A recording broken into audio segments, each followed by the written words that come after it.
మంచిర్యాల జిల్లా దేవారం మండలం పొలంపల్లి గ్రామం. ఇందిరమ్మ ఇండ్ల గురించి నాకు ఫస్ట్ లిస్ట్ లో పేరు వచ్చిందన్నారు. Venkateswara sir, panchayat secretary madam అందరు వచ్చి సర్వేలు చేసిండు. సర్వేలో భాగంగా వచ్చింది చూసిండు కానీ కాకపోతే తీరా టైంకి వచ్చిన చూస్తే ఊరందరికి ప్రొసీజర్ వచ్చింది. మాకు మాత్రం ఇవ్వలే. ఎందుకు ఇవ్వాలని అడిగితే వెళ్ళి కలిసి అడిగినాము. అడిగితే ఎమ్మెల్యే సారు పిఏ ఫోన్ చేసిండు, మీరు ఆపమన్నారు అని చెప్పాను.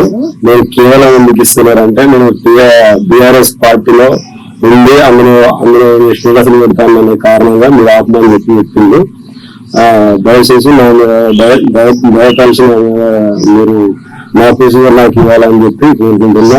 ఈ సభ కాకుండా రేవంత్ రెడ్డి గారు ఏం చెప్పారంటే అరువులైన ప్రతి ఒక్కరికి ఇస్తామని చెప్పి సార్ చెప్పిండు. ఈడ చెప్తే మాత్రం పిఏ చెప్పిందని ఒకరు, ఎంపీడీగా చెప్పిందని ఒకరు, కార్యదర్శి చెప్పిందని ఒకరు, ఎవరిని దొబ్బుకుంటారు. నాకు వచ్చిన ప్రొసీజర్ మాత్రం నా చేతికి నాకు ఇవ్వకుండా మేము టీఆర్ఎస్ స్టేటస్ పెడతాను అని చెప్పి అది ఆపి వాళ్ళని రిప్రజెంటేషన్ చేయండి, వీళ్ళని రిప్రజెంటేషన్ చేయండి అందరూ చెప్తున్నారు. నాది నాకు ఇస్తున్నారు. దయచేసి నాది నాకు ఇవ్వాలని కోరుకుంటున్నాను.